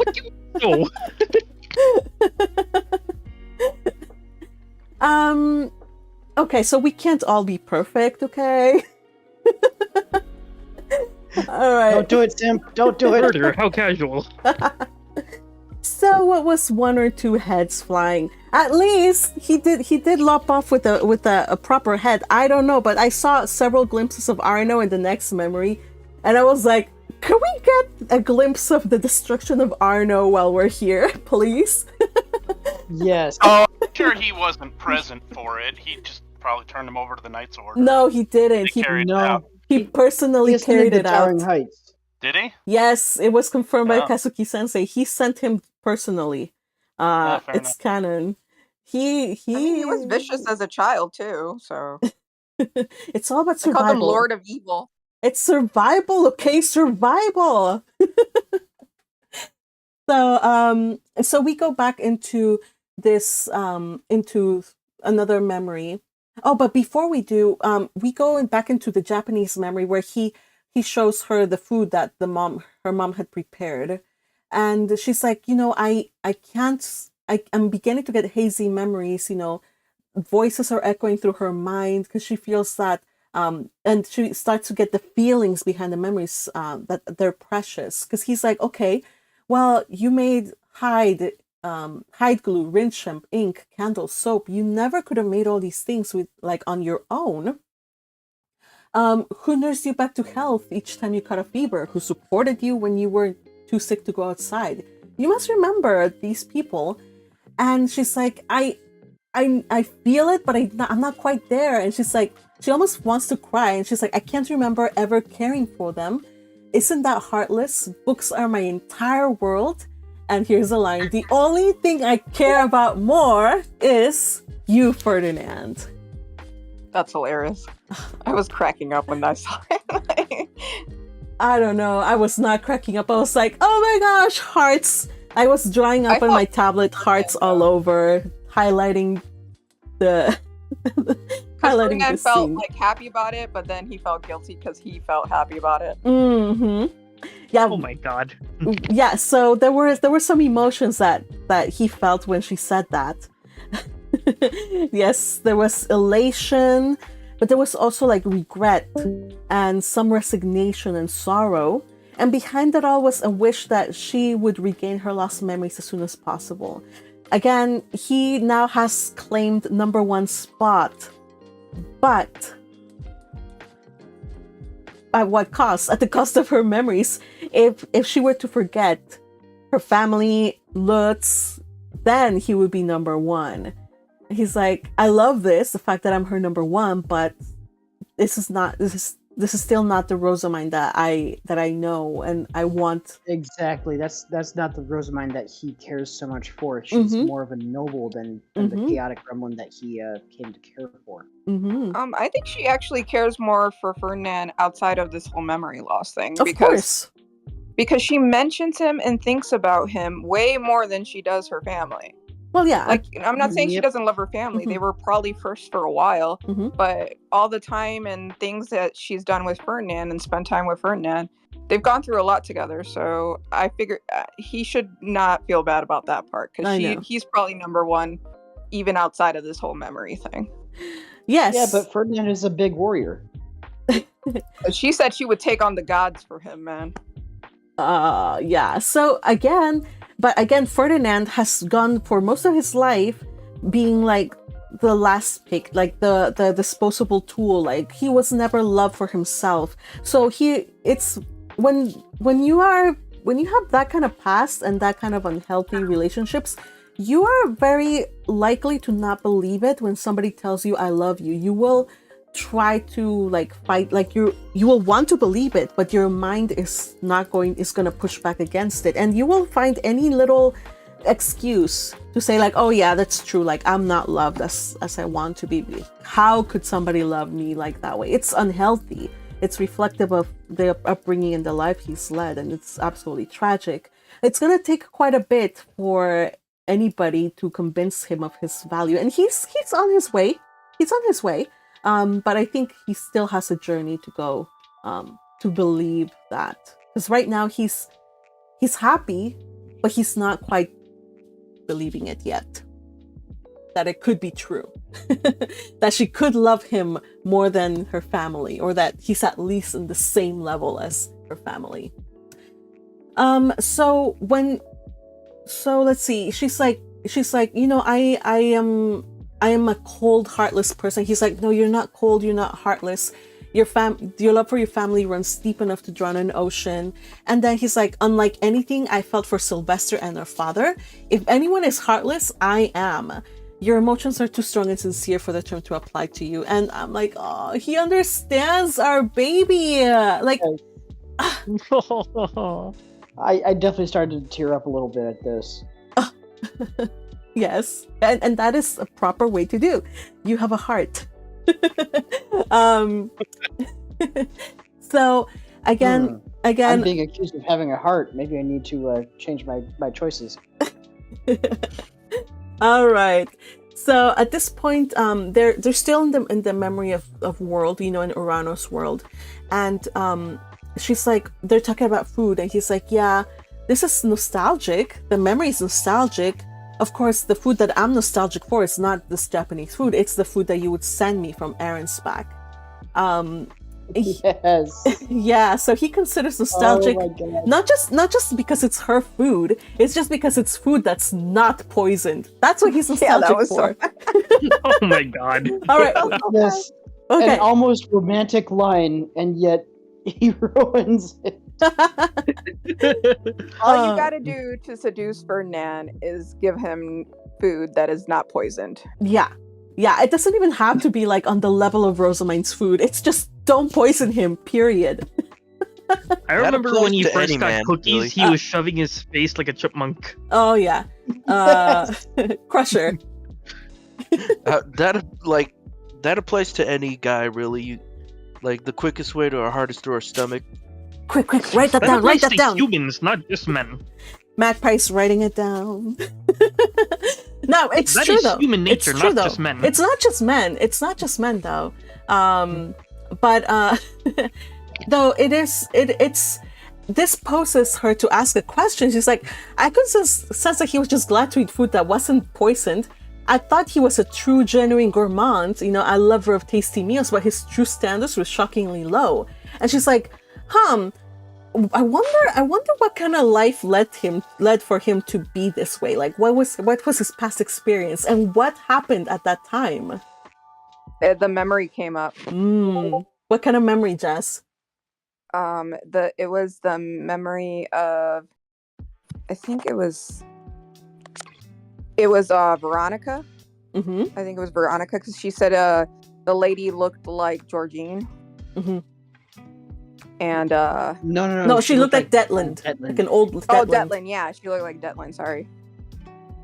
And he was not happy about it. He was really upset about it.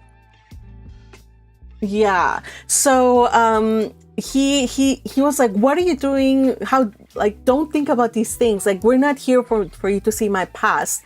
But we see that in the memory, Veronica is poisoning him and smiling at his suffering. He's choking, he's feeling pain running through his body, and he's fighting the urge to vomit. And he's like, no, forget that. So we see that his home life was left a lot to be desired, you guys. I'm just wondering how he survived all that time as a child, because Ferdinand studied a lot to come to know everything that he knows now. But as a child, he doesn't know everything. That's how he ended up getting poisoned in the first place, because he didn't know how to detect that stuff. So how much poison did he actually endure and survived somehow before he finally figured out how to protect himself. Right? The only valid answer is yes. Yeah. So the only other answer I could give you was he at this time or around this time as an Archduke candidate, he also had to have his own retinue, his own scholars, attendants, and such. So I can only hope or imagine that during this time, the old Ehrenfest had given him Justus, or at least somebody that a little semi-competent to, like, maybe not to find the poison, but at least to keep him alive. That's the best we can hope for. Ferdinand was being kept alive somehow and by a miracle, because oh man, just living in that environment. It was in their closed years, you know what I mean? Yeah, it was quite a long time. It would be terrible if she poisoned him just to heal him, just to show him what it'd be like to die. Oh no, I think she was trying to take him out because she's obsessed with having control of the entire duchy, and for some reason she hates Ehrenfest, and because she was sent to Ehrenfest when she probably wanted to be a duchess in Ehrensbach, because she's so freaking up. Yeah? She's so obsessed with Ehrensbach. Yeah. No, she wasn't born in Ehrenfest, was she? Yeah, she was. She was born in Ehrenfest. She was Georgine second or third moved generation. to Ehrenfest, and then she was born there. Yeah. Yeah. So because I was wondering why she loved Ehrensbach so again, because much. Ehrensbach is her mother came from Ehrensbach, so she clung to that heritage, that pride, and I'm cool with that. Just Right, and whatever, but dude, her mother probably told her a lot of stories about how amazing Arnsbach was in comparison to this backwater duchy of Ehrenfest. Yeah. So yeah, where were we? So we get I lost my place, you guys. All right. So since she sees Veronica poisoning him, he changes back the memory, and since Ferdinand could experience Mine's emotions, Mine also felt them once more. He felt love reign supreme, and that in the memory. So okay, so she is. It's so weird to say it, but she is looking at Ferdinand, looking at Mine through, looking at the mom, at the Japanese mom. Does that make sense? Epic fourth wall. Makes perfect sense. Yeah, it makes sense in this world. Yeah. So because she can feel the memories that Mine was feeling during that mind reading, she experiences the thoughts as well. That at that time, Mine was experiencing love and regret. You know, love for her family on Earth, whom she would never see again, and love for the family that she was spending time with. And a single thought appeared in her mind at that time. She's like, I really do love them all. And the feelings are definitely coming back. And she's like, you know what? I'm close to it.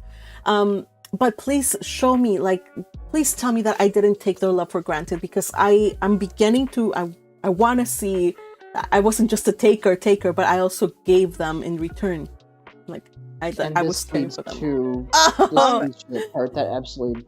Yes. Oh yeah. To be honest, I think that Ferdinand's memory is what really kicked it off, because she was happy that she saw the memory, but sad. She's like, I was fortunate. She realized how fortunate she was, which could have been a trigger for everything else to come out. Oh yeah. Because her family did a lot for her. You know what I mean? So like when she says fortunate, I'm just thinking about all the sacrifices and stuff like that people have made for her. Yeah, and it is his point of view that ultimately puts everything into context, because one thing is just seeing events at place, but it is the connections and putting into context and how it affected him emotionally too, that definitely was a catalyst to get her to get her memories back, and not just her memories but her emotions. So we get to the final memory, and it is of the final blessing. But before we talk about this, anything more or we go into the final blessing, anything you guys want to share, comment? Oh, stop edging me. We know that this moment is gonna break us all. Okay, and The two of them are so adorable. That's it. They're adorable. So with that, we end today's chit chat. It is now 5:46. So How dare you! No, you guys, I would never. Let's talk about the final memory. So the memory starts with Rozemyne being again in the temple, and she sees her family coming in. This is right after the confrontation with Bezewans and Bindewald. And Trudy has been worried because her dad came to pick him up, and she's like, oh my gosh, Mine, are you okay? Dad just came to say we had to go to the temple, and he didn't explain. So she's having she's so relieved to see Mine is good, is doing okay. Meanwhile, Ferdinand's like, oh no. Because he knows what's gonna happen. He's overcome with grief at this point. And here's a line I'm reading out loud, you guys. There's so much I want to read out loud. So, few commoners survived opposing a noble, but it meant severing Mine's connection to her family much earlier than he had anticipated. It was a cause of great concern for Ferdinand, who had come to cherish their relationship after hearing so many enviable, heartwarming reports from Damiel and Fran. I'm like, no, this. And meanwhile, if we go and look at the anime, we see Ferdinand just so blank faced or whatever. So yeah, again, I encourage you guys to go and rewatch. He has that noble facade on all the time. Mm-hmm. Poker face. Mm-hmm. He says that this is supposed to take a toll on her, but she looked fine in the anime. She was all happy and everything. Yeah, again, it's the anime had to take some liberties. It made her sick, if I'm not mistaken, though. Yeah, so in the light novel, she collapsed soon after she saw her family off. They didn't adapt it as they should have. I mean, they tried, okay, and I'm thankful we got 10 episodes rather than 8. But I would not be averse to a reanimation of this scene. I would not. Here's hoping. Absolutely. Copium. So could have done it under 12 episodes. So you guys, Tuli cries when she realizes that Mine is about to be torn from them, and she's like, it was my fault. And Mine is like, no, it wasn't your fault. If anything, it was my fault. And she tries to console her, saying that she's not to blame. Meanwhile, Ferdinand is thinking, but you're not to blame. And who's to blame according to Ferdinand, you guys? Arno, but Ferdinand holds himself responsible. Yes, he's holding himself responsible. Why? Because the threat was in the temple. Mm-hmm. He didn't have as much control over his retainers as he should have. Mm-hmm. And he also promised her parents that he would protect her. Yeah. Anything else that they missed, Patrick? Nah, they pretty much got it. All right, you guys. We're still on the strike system. Be careful. So yes, TC, I agree with you. F Arno. F Arno. I agree as well. So Tuli cries, and Ferdinand is like, yeah, if only Arno had properly informed me of Fran's message, or that, I would have been able to prevent the incident before it spiraled out of control. And he feels true shame and regret. He was moved by the strength of their bonds and distraught that he had to be the one to tear them apart. And I am reading here, quoting you guys. This is not just Magpie, like through Magpie's angle. This is me reading the book, and my heart is breaking, and I don't know what to do with these emotions and these feels, because I was absolutely ugly crying when this moment started. I knew that it was coming, and there was nothing I could do to prepare myself. This was gonna break me. Wasn't Arno actually doing this on purpose? Yes. Yes, because he wanted to get back at Fran. That's all. He had beef with Fran. Fran had taken his out for execution, right? Like with everybody else? No. Arno got dealt with by Ferdinand. Didn't we mention this before? Yeah, Arno was personally. Yeah, personally. the last thing he saw was Ferdinand's cold wrath, I'm sure. We don't get a POV. We sure wish we would have gotten it. I wish I could get that. It would have been cathartic. Oh, yes, but we don't get to see that. All my bookworms hate Arno, says Eric Ford. Yes, indeed. We all hate Arno. All my homies hate Arno, yeah. Homies, where you at? So, right here, we're talking with each other. That's right. Stand up. So, at this point, they're gonna be torn apart, and Rozemyne, meanwhile, is at a point where she's really moved to tears and is desperate to know, like, please show me that I love them, and that I didn't just take and never give. Even when my family showered me with love, tell me that I showed them, I still showed them so little appreciation and return. Please show me like something that I did for them. And here's where he shows, like, she sees the blessing that she gave her family, and it's described, and even she herself, as somebody who's so used to magic, she is also awestruck by the spectacle. It was a heartfelt blessing without the use of sigils, without the use of magic circles. It was just from a prayer, and that makes it amazing. So what are the effects of this blessing, you guys? What happens with this blessing when she sees this blessing? Well, she asked for several different blessings from the gods. She asked for healing. She asked for perseverance. She asked for the ability to continue to grow. And I mean, there are so many effects from her blessing that I don't think we even really know how far-reaching they are.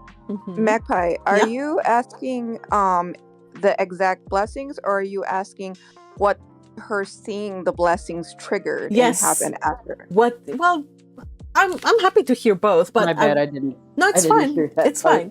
So basically, my question is the second one. Like, what happened? What triggered? What did it trigger? Her memories came back.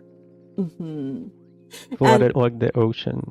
Oh yes, they basically flooded her memories, flooded her mind. She remembers the people, that is her family, but not just the people. What else did she remember? She remembered the face stone thing. That was awful. Mm-hmm. All the positives and negatives. Mm-hmm. She remembered what Mestionora took from her. Yes. Yeah. The times when... I remember the first day she woke up. Yeah, that and too. How her panda boss got taken away and she got affected poison and like all of that.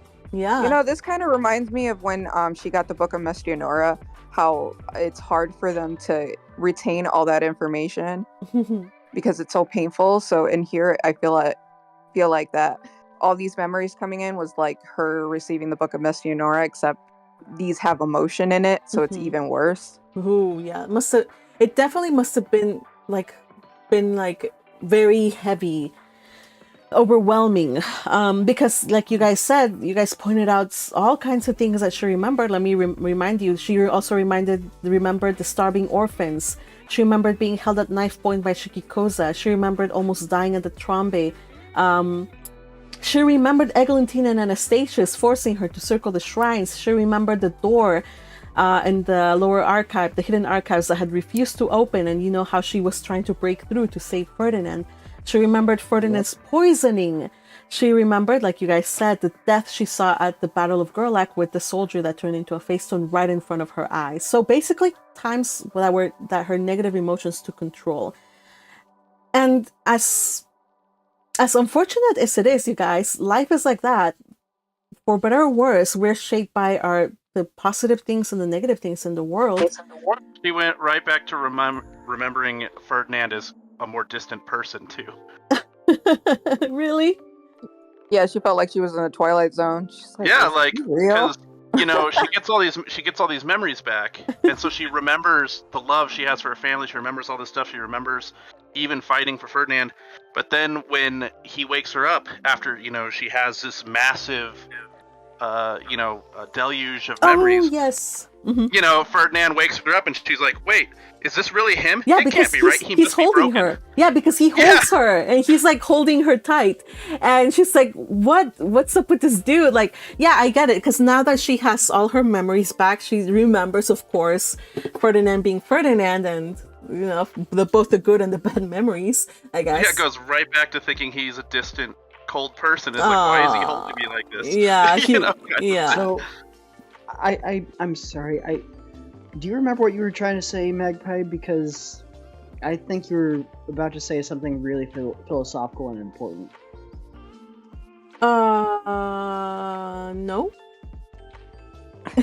I'm sorry. Oh well, it was a nice. It doesn't sound like her.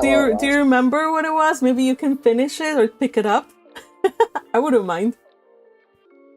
Was it when she was talking about how memories shape our lives? Oh yeah. Both the good and the bad. In the same way, we're all defined by our good and our bad memories. So, I guess I should kind of leave it as a closing statement, but I'll just put it here for now.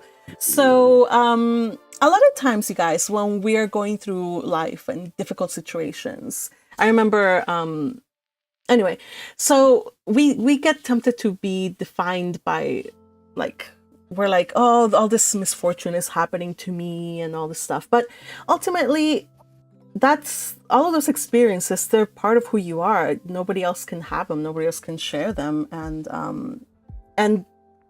despite all the brokenness that you experience, that makes you precious as a person. And somebody is going to find that person just as you are and find that beautiful and love you also for that. So yeah, we're not perfect and we don't lead perfect lives, but yeah, anyway, that's kind of what I was going toward. Anyway, so she finally comes to see Ferdinand's look of anguish and worry. And he finally relaxes when she sees her awaken and hugs her in relief, saying, "Thank goodness." And like you guys pointed out, Rozemyne wonders if he's broken because this is so unlike him to act this way. Yep. And Reddit had a very nice picture that would go along with this. Oh yes. Go to Reddit. Do I have the link? Let me hold on a second. I need to go look for it. I put it I think in PrePub. I think it's in voice chat. Oh, it's in voice chat? Hold on a second. Yeah. You guys on PrePub? Red Tempest before I'm gonna show this one. It's the one that Red Tempest shared, and then we go to wash our eyeballs. The Arno meme. And then let me just go back to the to finish out with some beautiful artwork. Where are you? Here we go. This is the fan art that was shared over on Reddit. So, with Ferdinand hugging Rozemyne. And this actually covers 2/3 of the original memory. So in the web novel, Memories, there's 3 chapters called Memories. We just did the first 2. There's still a little bit left from the web novel, so don't jump into it if you don't want to be spoiled. It's a good chapter to kind of like close everything off. Because I know it's kind of sudden, and she's like, "What's this guy doing?" I'm like, I wanted it to end with Memories 3, the 3rd chapter, but it's okay. It's fine. I can wait. It's worth the wait. Yeah, but I still want to know right now. Well, then hop on over to web novel after this, and I will explain. Or you can just go and do it yourself if you want. So, darlings, this ends at 6:00. This ends our 2-hour chit chat conversation about these 2 beautiful. Holy crap! It was 2 hours. It was 2 hours. I told you guys it would be twice as long. 2 hours more often. I don't know, man. Somebody said question. Was it crazy? No. Somebody said question. Nick? Nope. Nobody had a question? Comment? No, I just said it was a special because it went twice as long as the normal. I do. Hey, have a Magpie, I comment, actually though. have a question. Okay, hold on a sec. I first heard Little Butterfly and then emails. Okay, I see it as incredibly poetic that the blessing that Ferdinand gave back was her blessing that actually helped wake her up. Yes. And can I follow up with a question to that specific the one she's saying? Yeah. Because I was like, how can you give away a blessing? Like, how? Like, you get it, you don't just give it away. Like, that's not how I understood blessings. I thought you get the blessing and you have the blessing. You can't just, like, pass it off like a hot potato. Do you want the answer, or do you guys want to like continue talking about that? I would rather answer. So the answer is so in this world, the lore of this world is you receive the blessing and you use it up when you need it, right?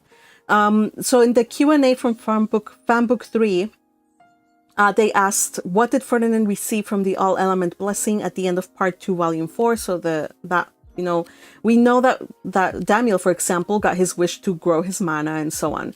But she answered, Ferdinand wasn't seeking any divine favor in particular, so he didn't receive a visible one. So, and she says, he will surely be blessed when the day comes that he prays to the gods. So it was kind of like hinting towards the end.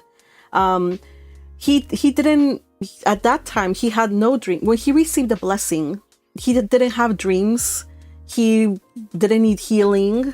But now that the person he loves is dying and he was like desperate to save her, he finally had something to dream for and somebody to live for. And that's when the blessing kicked in. So in a way, I get it, Jazz, because you would think that you would use it up. So he did, in a way, use it up. It's just by using it on somebody else, he got blessed. And the curse, it's a neat mechanic. You just draw a circle in reverse, and it takes your blessing from you. And neat mechanic. It's world building. But ultimately, that's how it works in this world. At that time he didn't need it, so it was kind of a rain check, like a rain check for you. When you need it, you just use it up. So this was when he needs it. I absolutely love how even this deep into the story, we're still building this world. Yeah. Yes, and I think that we'll still get to see quite a bit of information about the past and about this world with the Hannelore book, and also with the sequel, which I'm absolutely thrilled to know that it's going to happen at some point. But yeah, this world is so rich that you get even bits of lore toward the end. So yeah, anything more to say before we close out today? Yeah, I was about actually to ask if anybody noticed. In the PrePub chat of our server, I actually copied a paragraph there. I'm not sure if it's not just this that I've noticed, but there are actually some translation errors. Oh. Is it gonna be? Do you think gonna be fixed? Oh, the baptism one? Like yeah, it did. It was fixed. Yeah, the baptism. Yeah. It was fixed. So it was fixed. Okay, I checked before. Yeah, because on my J Noble app, it's still showing as graduation. Weird. No, I screenshotted it yesterday because I was highlighting last night, and then I checked. When I saw your comment, I was like, oh yeah, this was kind of weird, the graduation. But yeah, it's for Tuli's noble baptism. That was fixed. Yeah. So. Yeah, that happens. Might have not just been updated. Oh, or let me check. Maybe I saw the wrong thing. Hold on. Now that I see it, I was like, oh, wait a minute. Anyway, but yeah, I'm sure it's gonna be fixed by the time publishing. Redditors are going to be tagging Quaff, and they already have, I'm sure. So it's gonna be fixed. So, but yeah, that's a good point. Good eye. I kind of saw it, but I just kind of ignored it because I wanted more story, and yeah. So you guys, we come to the end of this chit chat. I hope you joined us for next week. It's gonna be a good one. Well, it's just a good volume, you guys. It's a lot of payoff. It's all about payoff. And so I hope you are looking forward to the continuation, because this kind of just felt like it ended too suddenly. So need that next part.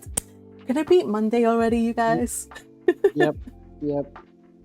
All right. Oh, by the way, emails. Chat says they don't fix it on PrePub, they fix it on release. Okay, fair enough. Good to know. So, Good to know, yeah. All right. Did I hear anybody else want to say something before we end? well, I'm gonna start a flame war for the after party. Okay. I loved this chapter purely because, like obviously bringing back the memories of mine and her family was super important. But like, it was the first chapter that made, in recent memory, that made Ferdinand seem like way less of a groomer.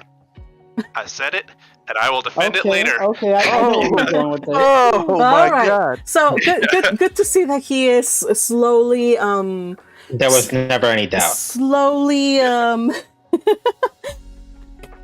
like unveiling his inner emotions, so that he doesn't come across as the kind of like questionable person you would want to leave our gremlin with. Yeah. I mean, didn't they send Georgine to go marry a really old man? I mean, like, this is their society. It's less to do with the age of them than other contexts. But yes, you are correct. It's very important to judge this society by this society's standards, not our own standards. Sure. Because even in our history, we have things that, by today's standards, are just horrible and taboo. I mean, our standards are constantly shifting over time, so we can't really hold our past by our present. Yeah, both are good points, and they bear consideration, of course. We'll just continue to see. Like I said, this is not the end of this kind of like scene. It still continues on in the next chapter, so I'd be interested to hear your thoughts then too. So be sure to join us, everybody. Everybody join us. We'll have lots of fun. Depending on how we feel, it might go to 2 hours again. Can't promise much, but we'll see. All right, you guys, thank you for joining me today. Thank you, Discord gang. Oh my gosh, look at how many of us there were today. I think we were excited, right? I think this is our biggest group yet. Yeah, so. at least for some time. Yeah. At least for some time. And I am so excited to just see where this story leads us. Again, a lot of Part 5, Volume 12 was new content, stuff that web novel readers haven't read yet. So I am here for this train. Let's do this, you guys. Until the next time, then, I will see you. Say bye-bye, gang. Take care, everybody on YouTube chat. And thank you to all of those who supported me with super chats. Bye, gang. Bye. Bye. Take care, everybody. Bye.